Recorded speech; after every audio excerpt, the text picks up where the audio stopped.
আসসালামু আলাইকুম, কেমন আছেন সবাই? আশা করি সবাই ভালো আছেন। তো যারা কৃষিকাজ ভালো পান তারা হইলো পেজটা ফলো দিবেন আর ভিডিওটা লাইক দিয়ে একটা কমেন্ট করে দিবেন। তো ফার্স্ট যেসব টমেটো চারাগুলো গাড়া হয় তার মোটামুটি একদিন না 2 দিন পরে যেমন ঘূর্ণিঝড় উঠলো আর কি, তখন প্রচুর পরিমাণে বৃষ্টি হয়। তো গাছগুলো গাড়ার পরে মোটামুটি বৃষ্টিতে গাছগুলো একবারে যেগুলো শালি মাটি আর কি, ধান গাড়া মাটি, যখন ধান গাড়লাম তখন তো পানির অভাবে এখানে মোটামুটি 2-2.5 বিঘার মতন ধান গাড়া হয় না আর কি। আর ওই দিক দিয়ে গাড়া হয়েছে মেশিন দিয়ে গাড়া হয়েছে, পানি দিয়ে আর কি। তো এখানে ক্ষেত গাড়া হয় নাই, 2 বিঘার মতন ক্ষেত গাড়া হয় না আর কি। মানে টমেটো লাগাইলাম, তো ওই ঘূর্ণিঝড়ে বৃষ্টি আসে, যখন টমেটো লাগাই একদিন 2 দিন পরে যেদিনকে লাগাই ওই দিন থেকে বৃষ্টি কম বৃষ্টি পড়তে 2 দিন পুরো বৃষ্টি যায়, লাহে পড়ে আর কি।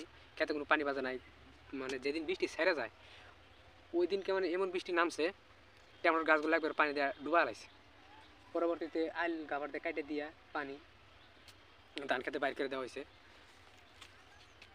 তো বৃষ্টি হওয়ার পরে খেতে মোটামুটি একদিন 2 দিন শুকার পরে খেতে হুল মেরে দেয়। হুল মেরে দেওয়ার পরে ওইভাবে আর খেতে আসা হয় নাই। তো ওইভাবে খেতে আসা হয় নাই। তো টমেটো গাছগুলো হইতে মোটামুটি অনেক লম্বা হয়েছে, গাছে ফুল আইছে, কিছু গাছে দেখলাম গুটি পাইছে। তো এর মধ্যে কোনো ওষুধপাতি পড়া নাই, ওই যে হুল যে মেরে দিছি ওই হুল মারাতেই শেষ। এরপরে আরও মানে কামের সিজনে আমার প্রচুর কাম থাকে আর কি। তারপরে আলু গাড়লাম, তারপরে কপি গাড়লাম, ফুলকপি গেলাম, বাঁধাকপি গেলাম, ফুলকপি গেলাম, বগুলি গেলাম। তারপরে এখনও গাড়ি বাড়ি আছে, ধান কাটা লাগছে, ধান আদা কাটছি, আদা আছেই। তো খেতে পানি দেওয়া লাগে, ওষুধ দেওয়া লাগে, নানান কামের চাপে মানে খেতে আসা হয় নাকি আর কি। গাড়ি হুল মেরে দিয়েছি, হুল মেরে দেওয়া হয়েছে। তো গাছগুলা দেখি লম্বা হয়ে গেছে অনেক, খোঁড়া গাড়ি দেওয়ার পুরো উপযুক্ত হয়ে গেছে মোটামুটি।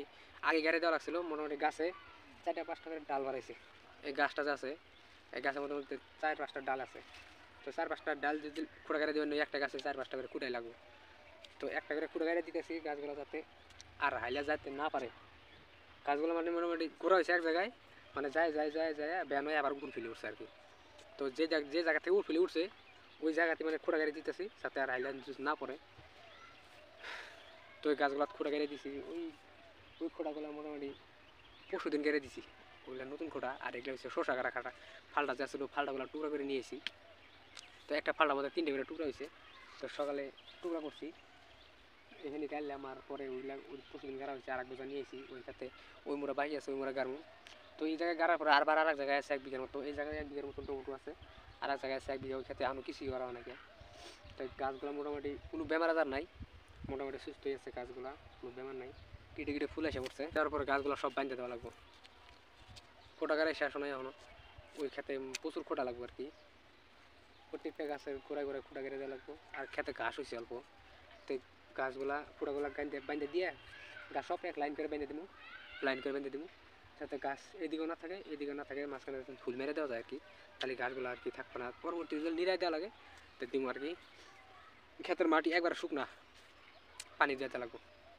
আর আমার সামনে আছে বেগুন ক্ষেত, টমেটো ক্ষেত, তারপরে আলু ক্ষেত, তারপরে যে দুপুলের ক্ষেত গাড়া হয়। তো ওই গাছগুলা একটা বেমার আছে, মানে ঝুমে মরে যায় আর কি। এই সামনে বেগুন খেতে মানে গাছ ঝুমে মানে মরছে আর কি। গোড়ায় ওষুধ দিছি, উপরে ওষুধ দিছি, কিন্তু এগুলা বেমার মরাই আর কি, এটার কোনো নাই। তো এখনও গাছ ঝুমে মরতে আছে, গাছে কিন্তু ফল আছে, বেগুন ধরছে। বেগুনের মোটামুটি প্রচুর দাম, 70 টাকা 80 টাকা কেজি বেগুন। মোটামুটি যে সময় গাছছে প্রচুর পরিমাণে বেগুন বেচা লাগলো না, কিন্তু গাছ ঝুমে মরে আর গাছে ফল নাই। দাম থাকলে বোধহয় গাছে ফল থাকে না, যখন দাম না থাকে তখন গাছে প্রচুর ফল হয়। তো টমেটো গাছগুলো মোটামুটি ভালোই আছে, খোটা গাড়ি দিতেছে, খোটা গাড়ি দিয়ে বাইন্ধে দিব। তো সবাই ভালো থাকবেন। তো যারা কৃষিকাজ ভালো পান, আবারও কই যারা কৃষিকাজ ভালো পান তারা পেজটা ফলো দিবেন, ভিডিওতে একটা লাইক দিবেন, লাইক করে একটা কমেন্ট করে দিবেন, পারলে ভিডিওটা একটা শেয়ার করে দিবেন। হ্যাঁ, তো সবাই ভালো থাকেন, ধন্যবাদ।